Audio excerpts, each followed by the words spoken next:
درس عقائد اسلام کے حوالے سے آج افتتاحی نشست ہے۔ عقائد عقد سے نکلا ہے اور عقد کا معنی باندھنا یا گرہ لگانا، یعنی عقد کہتے ہیں باندھنے کو یا گرہ لگانے کو۔ کسی چیز کو محفوظ رکھنے کے لیے گرہ لگا دی جاتی ہے، اسے باندھ دیا جاتا ہے، تو عقد سے عقیدہ نکلا ہے، اور عقائد عقیدے کی جمع ہے۔ وہ قلبی تصدیق جو کسی تصور میں یقین کی کیفیت پیدا کرے عقیدہ کہلاتی ہے۔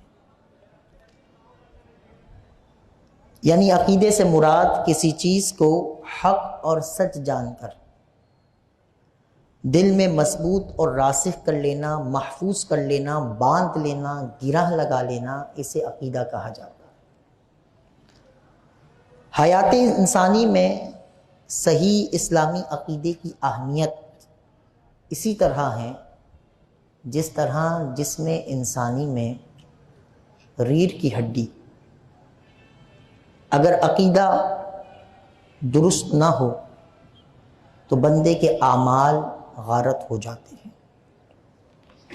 عقیدہ انسان کے کردار اور اعمال کی تعمیر میں بنیادی اہمیت رکھتا ہے، کیونکہ انسان کے تمام اخلاق، تمام اعمال کی بنیاد ارادہ ہے، اور ارادے کا جو محرک ہے وہ دل ہے،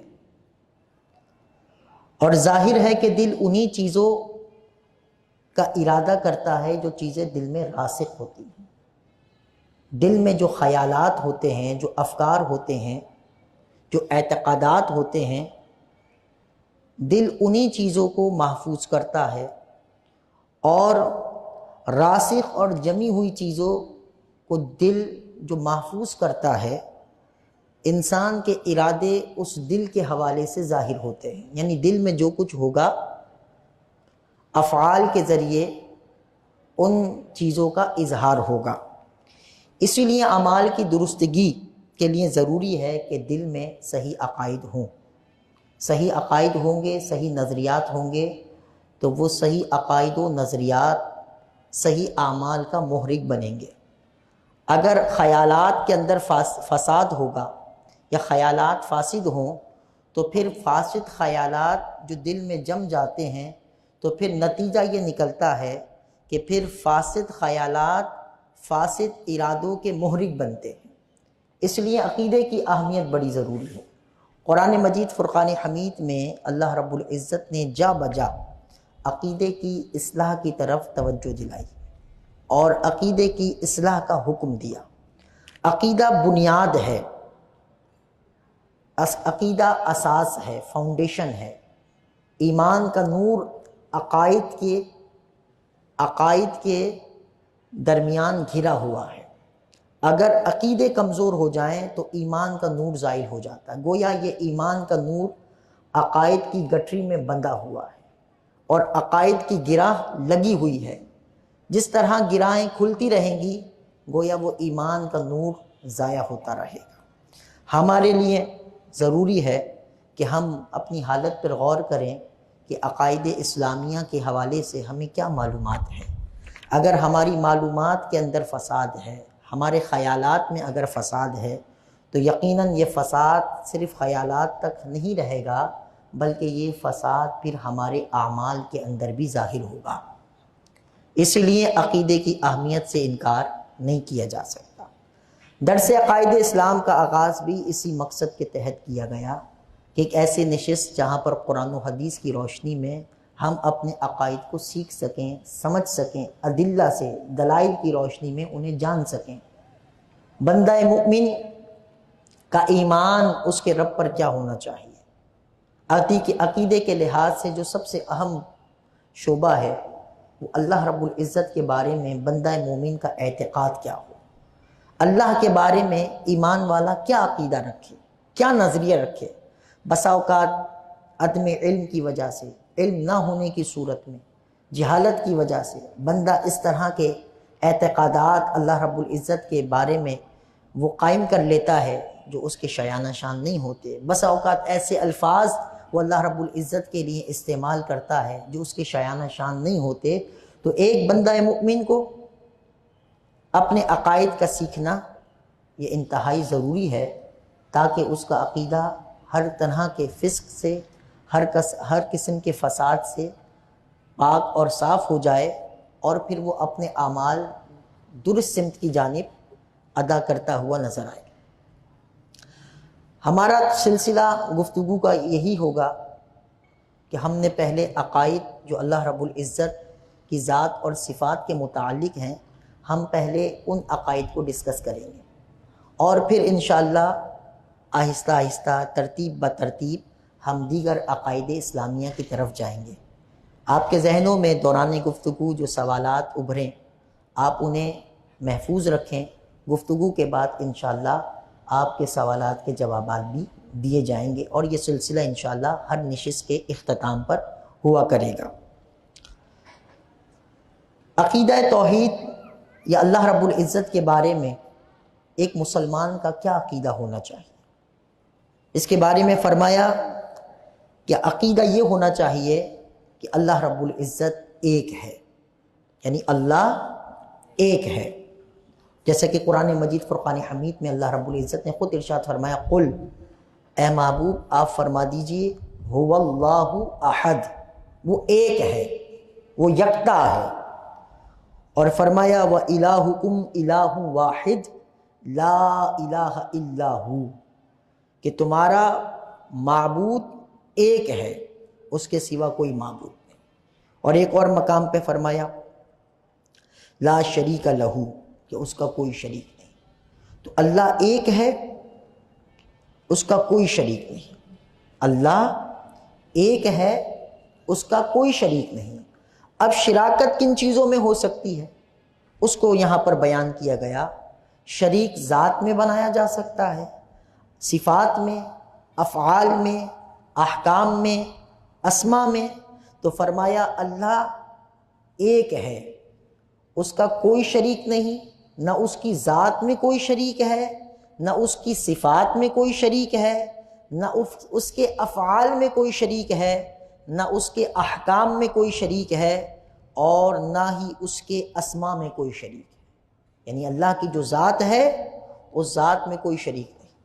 اللہ تبارک و تعالیٰ کی ذات واجب الوجود ہے، اللہ کی ذات واجب الوجود ہے، یعنی اس کا وجود ضروری ہے۔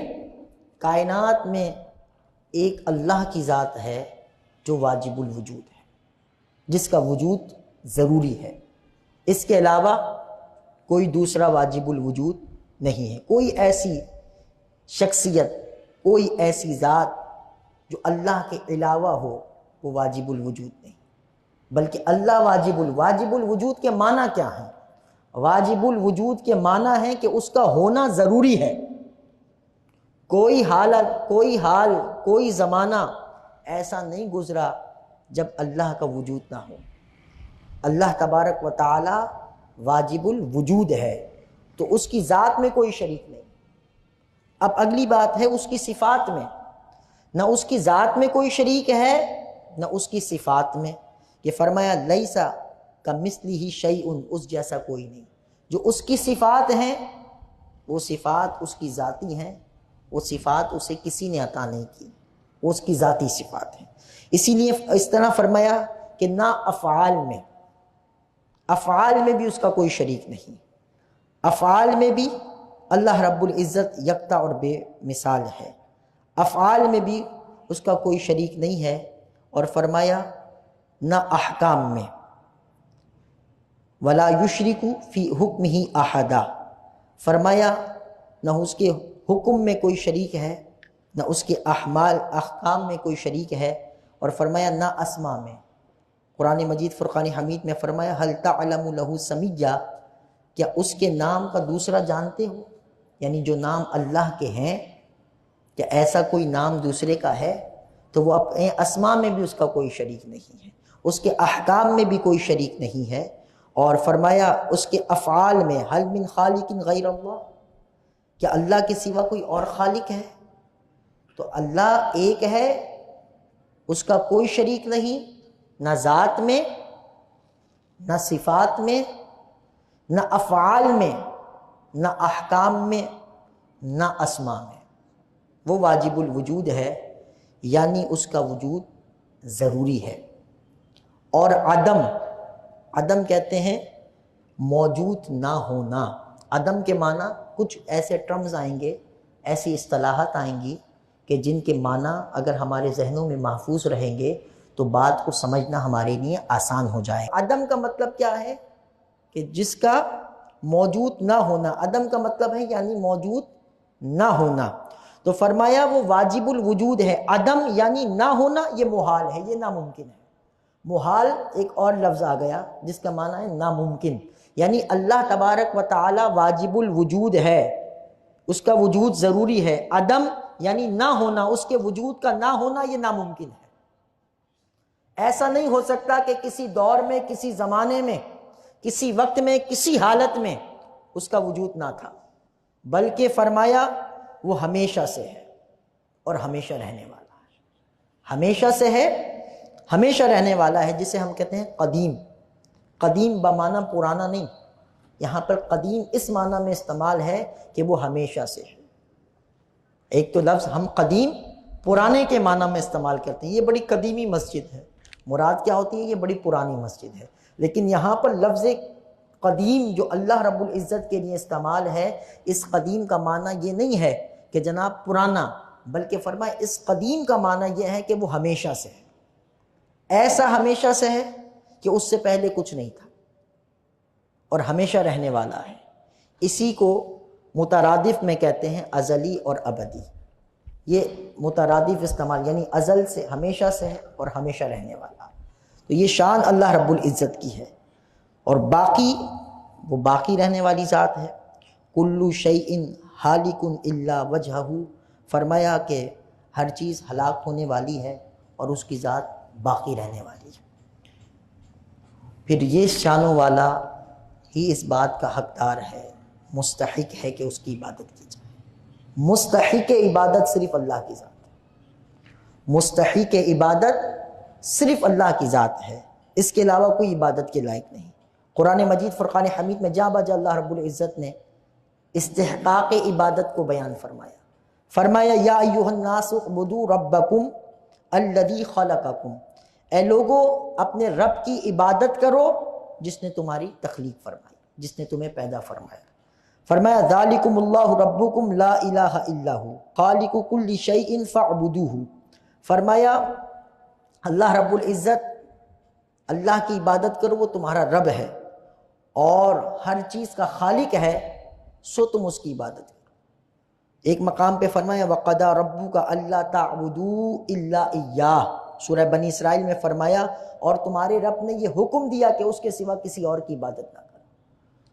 تو اللہ تبارک و تعالیٰ کے علاوہ کسی کی عبادت نہیں کی جا سکتی، کسی کی عبادت کسی بھی حال میں نہیں کی جا سکتی۔ عبادت صرف اللہ کی جاتی ہے۔ اللہ تبارک و تعالیٰ کی عبادت میں کسی کو شریک نہیں ٹھہرایا جا سکتا، غیر کی عبادت نہیں کی جا سکتی، چاہے وہ تقرب الی اللہ کے لیے کیوں نہ ہو۔ جیسے کہ مشرکین مکہ کا یہ طریقہ رہا، وہ بتوں کی عبادت کرتے، ان سے یہ کہا جاتا کہ تم بتوں کی عبادت کیوں کرتے ہو؟ تو کہتے یہ بت اللہ کے شریک ہیں اور ہم اللہ کا تقرب حاصل کرنے کے لیے بتوں کی عبادت کرتے ہیں۔ تو یاد رکھیے گا، اللہ کا تقرب حاصل کرنے کے لیے کسی غیر کی عبادت نہیں کی جا سکتی، نہ انبیاء کی عبادت کی جا سکتی ہے، نہ اولیاء کی عبادت کی جا سکتی ہے، اس اعتقاد کے ساتھ کہ انبیاء اولیاء کی عبادت سے اللہ کا تقرب ملے گا، ایسا ہرگز نہیں ہو سکتا۔ تو اللہ تبارک و تعالیٰ کی عبادت میں کسی کو شریک نہیں ٹھہرایا جا سکتا۔ باقی فرمایا کہ عقیدہ کہ وہ بے پرواہ ہے۔ یہ ایک عقیدہ تھا جو میں نے اس کو تفصیل کے ساتھ آپ کے سامنے رکھا کہ وہ اللہ عز و جل ایک ہے، اس کا کوئی شریک نہیں، نہ ذات میں، نہ صفات میں، نہ افعال میں، نہ احکام میں، نہ اسماء میں۔ واجب الوجود ہے، اور عدم محال۔ قدیم ہے، ازلی کے بھی یہی معنی ہے، قدیم یعنی ہمیشہ سے ہے، باقی ہے یعنی ہمیشہ رہے گا، اور اسی کو ابدی بھی کہتے ہیں۔ وہی مستحق عبادت ہے اور اس کے علاوہ کوئی عبادت کے لائق نہیں ہے۔ آگے جو عقیدہ ہے وہ کہ وہ بے پرواہ ہے، کسی کا محتاج نہیں، اور تمام جہان اس کا محتاج ہے۔ قرآن کہتا ہے اللہ الصمد، صمد کہتے ہیں مستغنی ہے، ہر ایک سے مستغنی، بے پرواہ۔ صمد کے معنی صاد میم دال، صمد مستغنی، ہر ایک سے مستغنی، اور وہ ذات صرف اللہ کی جو مستغنی ہے ہر ایک سے، اسے کسی کی ضرورت نہیں، کسی ضرورت سے پاک ہے، اور سب کو اسی کی ضرورت ہے، سب اسی کے محتاج ہیں اور وہ کسی کا محتاج نہیں ہے۔ عقیدہ نمبر 3 کہ جس طرح اس کی ذات قدیم ہے، قدیم کے معنی میں نے آپ کو بتا دیے، ازلی، ابدی، اس کی صفات بھی قدیم ہیں، ازلی ہیں، ابدی ہیں۔ وہ تو پہلا والا 2 تو بڑے آسان تھے، یہ سمجھیے، ایک ہے ذات اور صفات۔ اللہ کی ذات قدیم ہے، ازلی ہے، ابدی ہے، تو اللہ کی صفات بھی قدیم ہیں، ازلی ہیں، ابدی ہیں۔ اور ذات اور صفات کے سوا ساری چیزیں حادث ہیں۔ حادث کا لفظ آ گیا، حادث کسے کہتے ہیں؟ جو پہلے نہ ہو بعد میں وجود میں آئی ہو۔ اللہ کی ذات اور صفات کے سوا عالم میں جو کچھ ہے وہ حادث ہے۔ حادث کا معنی پہلے نہ تھی بعد میں وجود میں آئی۔ تو ذات اور صفات کے سوا سب چیزیں حادث ہیں، پوری کائنات حادث ہے، عالم حادث ہے۔ حادث کے کیا معنی ہے؟ پہلے نہیں تھا بعد میں آیا، لیکن ذات اور صفات یہ ہمیشہ سے ہیں، ہمیشہ رہیں۔ ذات اور صفات، اللہ کی ذات اور صفات، صفات کو الگ نہیں کیا جا سکتا، نہ صفات عین ذات ہے، یہ بات بھی، یہ آگے انشاءاللہ یہ عقیدہ میں آگے آپ کو تسلی سے انتہائی آسان انداز میں سمجھانے کی کوشش کروں گا کہ ذات اور صفات کا باہم رشتہ کیا ہے۔ تو یہ بات ابھی ذہن میں رکھیے کہ ذات اور صفات یہ قدیم ہیں، یہ ازلی ہیں، یہ ابدی ہیں، یعنی ہمیشہ سے ہیں اور ہمیشہ رہیں گے۔ اسی لیے صفات الہی کو، صفات الہیہ کو جو مخلوق بتائے، جو مخلوق کہے، مخلوق کا معنی جسے پیدا کیا گیا ہے، ذات اور صفات کے سوا ساری چیزیں پیدا کی گئی ہیں۔ ذات اور صفات کو چھوڑ کر جو کچھ ہے وہ پیدا کیا گیا ہے، وہ حادث ہے۔ تو اس لیے صفات الہیہ کو اگر کوئی مخلوق بتائے، مخلوق کہے، تو فرمایا وہ شخص گمراہ ہے اور بے دین ہے۔ اور عالم کے اندر اگر کسی شے کو کوئی قدیم مانے، قدیم بمانا ہمیشہ سے مانے، یا اس کے حادث ہونے میں شک کرے، ہو سکتا ہے یہ بھی ہمیشہ سے ہو سکتا ہے یہ بھی قدیم ہو، یا قدیم مانے یا اس کے حدوث میں حادث ہونے میں شک کرے، تو فرمایا ایسا شخص بھی کافر ہو جائے گا، کیونکہ کائنات میں ذات اور صفات کے سوا جو کچھ ہے وہ سب کا سب حادث ہے، پہلے نہیں تھا، اللہ نے اسے وجود بخشا، اور اسے وہ اپنے وجود کے ہونے میں اللہ رب العزت کی مرضی کا محتاج ہے۔ رب نے جب چاہا جسے چاہا وجود بخشا، اور عدم سے وہ وجود میں لے کر آیا۔ تو ساری چیزیں اس بات کی محتاج ہیں کہ وہ جب تک قائم رہیں گی جب تک رب کی مرضی ہے۔ رب کی مرضی نہ ہو کوئی چیز عدم سے وجود میں نہیں آ سکتی۔ اگلا عقیدہ یہ ہے کہ نہ وہ کسی کا باپ ہے، نہ کسی کا بیٹا، نہ اس کے لیے بیوی۔ جو اسے باپ بیٹا بتائے یا اس کے لیے بیوی ثابت کرے کفر ہے۔ اور جو ممکن کہے، ہو سکتا ہے اللہ کا کوئی بیٹا ہو سکتا ہے اللہ کسی کا بیٹا ہو سکتا ہے اللہ کی بیوی ہو، تو فرمایا جو ممکن کہے وہ بھی گمراہ ہے اور بے دین ہے۔ اللہ کے لیے قرآن مجید فرقان حمید میں کیا فرمایا؟ لم یلد، نہ اس کی کوئی اولاد ہے، ولم یولد سورہ اخلاص میں موجود ہے، اور نہ وہ کسی سے پیدا ہے، اس کی کوئی اولاد نہیں ہے یعنی وہ کسی کا باپ نہیں، نہ وہ کسی سے پیدا ہے، اس کا کوئی باپ نہیں، نہ اس کا کوئی بیٹا ہے، نہ وہ کسی کا باپ ہے۔ خود قرآن مجید فرقان حمید میں فرمایا مَتَّخَذَ صَاحِبَةً وَلَا وَلَدًا، سورہ جن کی آیت نمبر 3 میں ارشاد فرمایا نہ اس نے عورت اختیار کی اور نہ بچہ، یعنی اللہ تبارک و تعالیٰ بیوی سے بھی پاک ہے، اولاد سے بھی پاک ہے۔ وَمَا يَنبَغِي لِلرَّحْمَنِ أَن يَتَّخِذَ وَلَدًا، سورہ مریم میں فرمایا رحمان کے لائق نہیں کہ وہ اولاد اختیار کرے۔ تو یہ ہمارا اعتقاد کہ اللہ رب العزت نہ کسی کا باپ ہے، نہ بیٹا، اور نہ اس کے لیے کوئی بیوی ہے، جو ان امور کو ثابت کرے معاذ اللہ وہ شخص کافر ہو جائے۔ جیسے مشرکین کا اعتقاد تھا کہ فرشتے اللہ کی بیٹیاں ہیں، قرآن مجید فرقان حمید میں آیا، یا یہودی حضرت عزیر علیہ السلام کو اللہ کا بیٹا کہتے ہیں، یا عیسائی حضرت عیسیٰ کو اللہ کا بیٹا کہتے ہیں، یہ سب قرآن کے اندر آیات موجود ہیں۔ تو یہ اعتقاد کہ فلاں اللہ کا بیٹا ہے، یہ اعتقاد اسلام کے عقائد سے متضاد ہے، کیونکہ اس کا کوئی بیٹا نہیں ہے، نہ وہ کسی کا بیٹا۔ فرمایا وہی ہر شے کا خالق ہے، یہ کہ عقیدہ کہ وہی ہر شے کا خالق حقیقی اللہ ہے۔ اللہ خالق کل شیء، سورہ رعد کی آیت نمبر 16 میں ارشاد فرمایا ہر چیز کا خالق اللہ ہے، ذوات ہوں خواہ افعال ہوں، ذات کو بھی رب نے پیدا کیا ہے، ہمارے افعال کو بھی رب نے پیدا کیا ہے، یہ بات بھی ذہن میں رکھیے۔ قرآن مجید میں فرمایا واللہ خلقکم وما تعملون، اور اللہ نے تمہیں پیدا کیا اور تمہارے اعمال کو، اعمال بھی رب نے پیدا کیے ہیں اور ذوات بھی رب نے پیدا کیے ہیں، یہ بات ذہنوں میں رہے کہ اعمال بھی رب نے پیدا کیے ہیں، ہر شے کا خالق وہی ہے، عمل کو بھی رب نے پیدا کیا ہے اور ذات کو بھی رب نے پیدا کیا۔ اگلا عقیدہ کہ حقیقتاً روزی پہنچانے والا وہی ہے، حقیقتاً روزی پہنچانے والا وہی ہے، ان اللہ هو الرزاق، وہی رزاق ہے، وہی روزی پہنچانے والا ہے۔ ملائکہ جو دیگر ملائکہ کے ذمے روزی پہنچانے کا کام ہے، یہ وسائل ہیں، یہ وسائط ہیں، یہ وسیلہ ہیں، لیکن حقیقت میں روزی کون پہنچاتا ہے؟ اللہ۔ یہ ہمارا اعتقاد ہونا چاہیے۔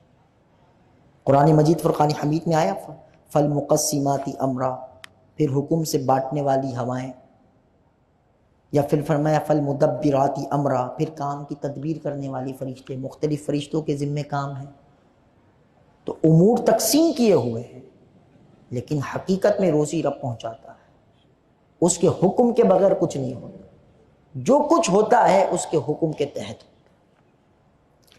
اگلا عقیدہ فرمایا وہ ہر کمال اور خوبی کا جامع ہے، وہ ہر کمال اور خوبی کا جامع ہے، اور ہر اس چیز سے جس میں عیب اور نقصان ہو پاک ہے، یعنی عیب و نقصان کا اس میں ہونا محال ہے۔ محال کا مطلب اس میں عیب ہو، نقصان ہو، یہ ناممکن ہے، ممکن ہی نہیں۔ مثلا جھوٹ،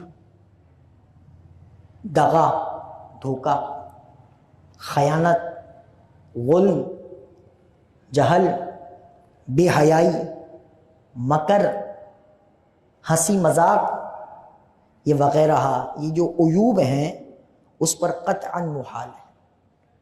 یعنی کوئی کہے کہ اللہ ظلم کرتا ہے، معاذ اللہ، دغا کرتا ہے، دھوکہ دیتا ہے، مکر کرتا ہے، ہنسی کرتا ہے، فرمایا یہ ساری چیزیں اللہ رب العزت کی ذات میں ان چیزوں کا ماننا، یہ اللہ رب العزت کو عیب لگانا، اور اللہ رب العزت ان تمام چیزوں سے اس کی ذات پاک ہے، منزہ ہے، مبرہ ہے۔ اور یہ اعتقاد رکھنا کہ جھوٹ پر قدرت ہے، بایمانہ کہ وہ خود جھوٹ بول سکتا ہے گرچہ نہ بولے، تو یہ محال کو، ناممکن چیز کو ممکن ٹھہرانا ہے. یعنی جو عیوب میں نے آپ کو بتائے ہیں، یہ عیوب، یہ نقائص، اس کی ذات میں ماننا، ناممکن کو ممکن ٹھہرانا ہے اور خدا کو عیبی بتلانا ہے. محال چیزوں کو اس کی ذات میں ممکن ٹھہرانا، خدا کو عیبی بتلانا ہے، بلکہ حقیقت میں خدا سے انکار کرنا ہے. جو محال چیزیں ہیں انہیں خدا میں ممکن ماننا، یہ حقیقت میں ممکن ماننا، خدا میں عیب لگانا، اور عیب لگانے کا مطلب خدا کا انکار کرنا. اور یہ سمجھنا، یہ ایک اور اہم بات، یہ سمجھنا کہ محالات پر، ناممکنات پر اگر وہ قادر نہیں ہوگا تو قدرت ناقص ہو جائے گی، یہ باطل محض ہے. اس بات کو سمجھیے، حساس، ایک باریک بات ہے، لطیف بات ہے کہ یہ بات کہ ناممکنات پر وہ قادر نہیں ہوگا تو قدرت ناقص ہو جائے گی، یہ باطل محض ہے. اس میں قدرت کا کیا نقصان؟ نقصان تو اس محال کا ہے کہ تعلق قدرت کی اس میں صلاحیت ہی نہیں. میں ایک مثال دوں، تمثیل سے میں بات کو سمجھاؤں. بندہ جھوٹ بول سکتا ہے، بندہ جھوٹ بولنے پر قادر ہے. کوئی کہے بندہ جھوٹ بول سکتا ہے، واللہ علی کل شیء قدیر، اللہ بھی ہر چیز پر قادر ہے. تو جھوٹ بھی ایک چیز ہے. اگر بندے کو جھوٹ بولنے پر قادر مانتے ہو تو اللہ کو کیوں نہیں مانتے؟ ہم کہیں گے کہ جھوٹ یہ عیب ہے، اور عیب محال ہے. محال کو ممکن، ناممکن کو ممکن کہنا اللہ کے لیے یہ عیب لگانا ہے. تو فرمایا پھر تو بندے کی قدرت زیادہ ہو گئی، اللہ کی کم ہو گئی. وہ تو جھوٹ بول سکتا، اللہ نہیں بول سکتا، تو اس کی قدرت زیادہ ہے، اللہ کی کم ہے. ہم نے کہا نہیں، بات اس میں یہ نہیں ہے. بات دراصل یہ ہے کہ اس میں قدرت کا نقصان نہیں ہے، اس میں نقصان تو اس محال کا ہے، اس عیب کا ہے کہ اس میں تعلق قدرت کی صلاحیت نہیں ہے. وہ چیز اس قابل نہیں ہے کہ اس کا تعلق ذات باری تعالیٰ سے جوڑا جا سکے. تو قصور کس کا ہے؟ قصور قدرت کا نہیں ہے، قصور تو اس عیب کا ہے کہ اس میں صلاحیت نہیں کہ وہ تعلق کو جوڑ سکے. تو اس لیے یہ بات آپ کے ذہنوں میں محفوظ رہے کہ جو چیزیں محال ہیں، ان محال چیزوں کے بارے میں یہ اعتقاد رکھنا کہ محالات پر اگر قادر نہیں ہوگا تو قدرت میں نقص آ جائے گا.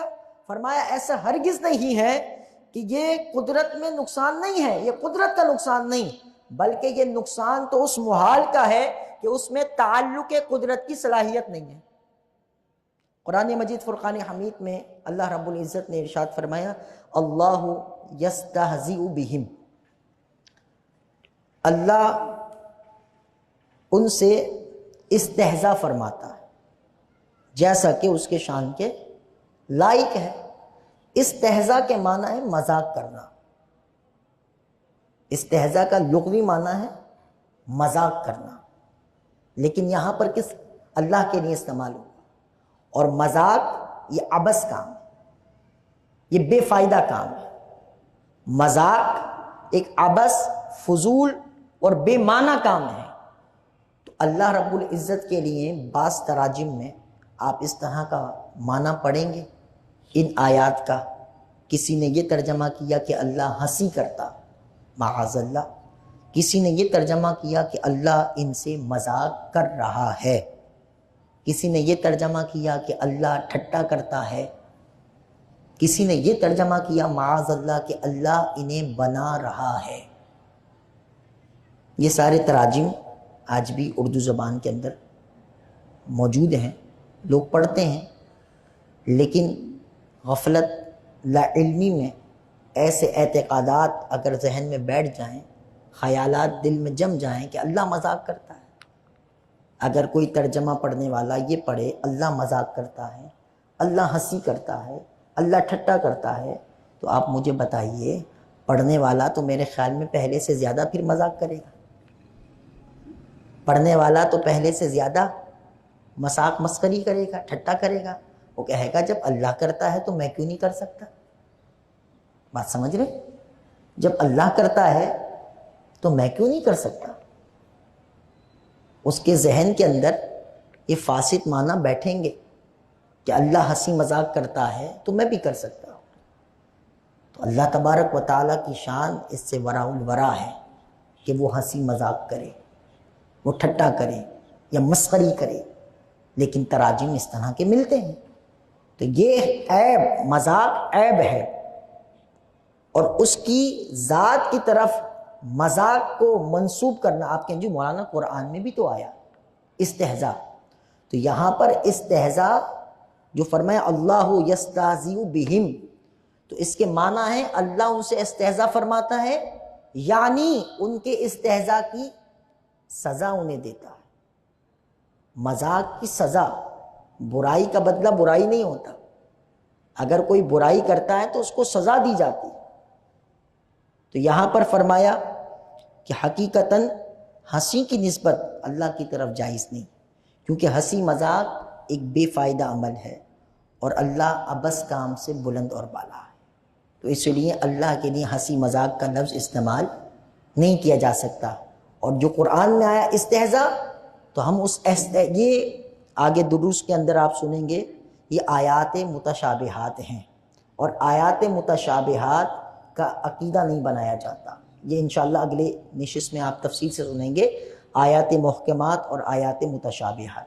تو متشابہات سے عقیدہ نہیں بنایا جاتا، استہزاء کو ہم کھولیں گے نہیں، یعنی اس کے وہ معنی جو لغت میں ہیں وہ ہم اللہ کی ذات کے لیے استعمال اس لیے نہیں کر سکتے کہ وہ اس کے معنی شایانہ شان نہیں ہیں۔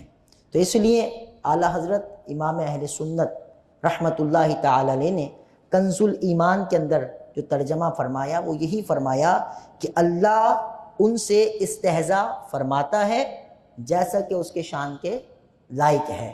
ہم اس کے معنی جو جانتے ہیں وہ اللہ سے منسوب نہیں کر سکتے، کیونکہ وہ معنی اللہ کے شایانہ شان نہیں ہے۔ اسی طرح ایک اور آیت کریمہ ہے، فرمایا وَمَكَرُوا وَمَكَرَ اللَّهُ وَاللَّهُ خَيْرُ الْمَاكِرِينَ، اور کفار نے مکر کیا، اور مکر کیا اللہ نے، اور اللہ کا مکر سب سے بہتر ہے۔ بعض نے ترجمہ کیا فریب کیا اللہ نے، اور اللہ کا داؤ سب سے بہتر ہے، اور بعض نے یہ ترجمہ کیا کہ خدا بھی چال چلا اور خدا خوب چال چلنے والا ہے، اور کافروں نے مکر کیا اور اللہ نے ان کے ہلاک کی خفیہ تدبیر فرمائی، اور اللہ سب سے بہتر خفیہ تدبیر کرنے والا ہے۔ آپ کو فرق لگے گا، آپ کو فرق محسوس ہوگا کہ مکر، فریب، دھوکہ، داؤ جیسے الفاظ اللہ کی طرف منسوب کرنا بے عیب ذات کے اندر عیب لگانا ہے۔ مکر، دھوکہ، داؤ یہ اچھی صفات کوئی ہیں؟ یہ تو بری صفات ہیں۔ ہم مکار آدمی کو معاشرے میں عزت کی نگاہ سے تو نہیں دیکھتے، مکار آدمی عزت کی نگاہ سے تو نہیں دیکھا جاتا، دھوکے باز کو عزت کی نگاہ سے تو نہیں دیکھا جاتا، فریبی آدمی سے ہر بندہ بچتا ہے۔ تو اب یہ الفاظ اللہ کے شایانہ شان نہیں ہیں، لیکن بعض تراجم کے اندر آپ کو یہ الفاظ اللہ کے لیے ملیں گے۔ تو ہمیں جب یہ خیال ہمارے ذہنوں میں ہوگا ایسے الفاظ کا استعمال اللہ کے لیے درست نہیں، ایسا ترجمہ کرنے والا جو یہ الفاظ استعمال کر رہا ہے یقیناً وہ اللہ رب العزت کی ذات اور اس کی شان سے واقف نہیں ہے۔ اگر وہ واقف ہوتا تو وہ ترجمہ کرتے وقت اس بات کا خیال کرتا کہ یہاں بات کسی عام آدمی کی نہیں، کسی کافر کی نہیں، بلکہ یہاں بات اللہ رب العزت کی ہو رہی ہے، یہاں پر وہ معنی بیان کیے جائیں گے جو اس کی شان کی شایانہ شان۔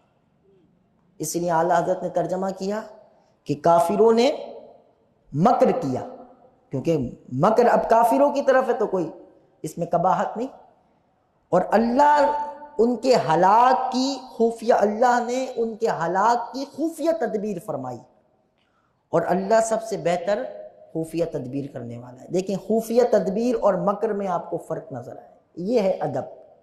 یعنی اللہ رب العزت کا ادب ہے کہ ایسے الفاظ جو اس کے شایانہ شان نہ ہوں انہیں ہم استعمال نہیں کر سکتے۔ تو پتہ کیا چلا کہ ایسے الفاظ جن کے معنی اچھے نہ ہوں، جو برے افعال ہوں، بری صفات ہوں، عیوب ہوں، انہیں اللہ کی ذات سے منسوب کرنا یہ جائز نہیں ہے۔ اور محالات پر اس کو قادر ماننا، ناممکن چیزوں کو ممکن جاننا، یہ خدا کو عیبی بتانا ہے اور حقیقت میں خدا کا انکار کرنا۔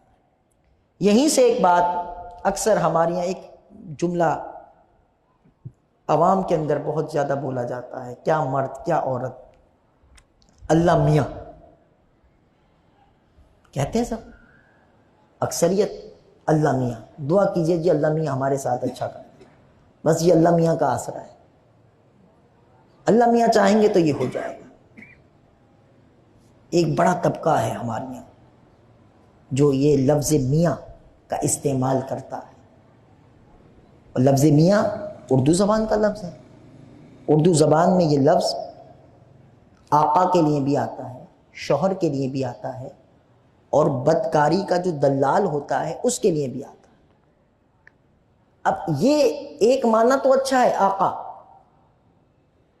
لیکن شوہر اور بدکاری کا دلال، یقیناً یہ دو معنی ایسے ہیں اس لفظ کے جس کا اطلاق اللہ کی ذات پر نہیں کیا جا سکتا۔ تو نتیجہ کلام یہ ہے کہ اللہ تبارک و تعالیٰ کے لیے ایسے الفاظ بھی ہم استعمال نہیں کر سکتے جن کے معنی درست نہ ہو۔ تو اللہ میاں کہنا کسی بھی صورت جائز نہیں ہو سکتا۔ جس نے آج تک کہا ہے، آج سے قبل کہا ہے، وہ توبہ کرے اور آئندہ اس لفظ کے استعمال سے اپنے آپ کو روکے، اور جہاں وہ دیکھے کہ کوئی یہ لفظ اللہ کے لیے استعمال کر رہا ہے سو احسن انداز سے اسی وقت روک دے، کیونکہ اللہ کی عزت سے زیادہ کسی کی عزت نہیں۔ بندہ مروت میں آ کر، مروت کا شکار ہو کر وہ لفظ کیوں سن رہا ہے جو اللہ کے شایان شان ہے؟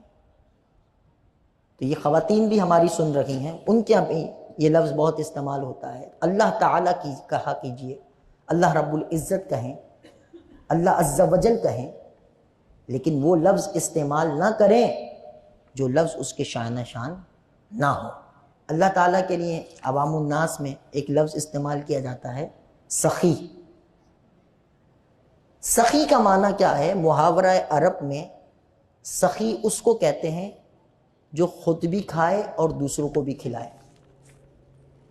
سخی کس کو کہتے ہیں؟ جو خود بھی کھائے اور دوسروں کو بھی کھلائے۔ اب آپ مجھے بتائیے کہ یہ معنی اللہ کی ذات میں پائے جاتے ہیں؟ وہ خود کھاتا ہے اور دوسروں کو کھلاتا ہے؟ نہیں، اس کی ذات کھانے پینے سے پاک ہے۔ تو سخی اس کے لیے استعمال نہیں کر سکتے۔ اس کے لیے لفظ ہے جواد۔ جواد کا مطلب ہوتا ہے کہ خود نہیں کھاتا، دوسروں کو کھلاتا ہے۔ تو اللہ کو جواد کہہ سکتے ہیں، لیکن سخی یہ احتیاط ہم نہیں کرنی ہے۔ اب ہمیں پتہ ہونا چاہیے کہ ہم اس کو کس نام سے پکاریں ہیں۔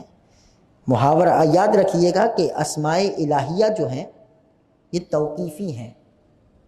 قرآن و حدیث میں اللہ کے لیے جو الفاظ آئے ہیں ہم وہی استعمال کر سکتے ہیں، اس کے علاوہ ہمیں اجازت نہیں۔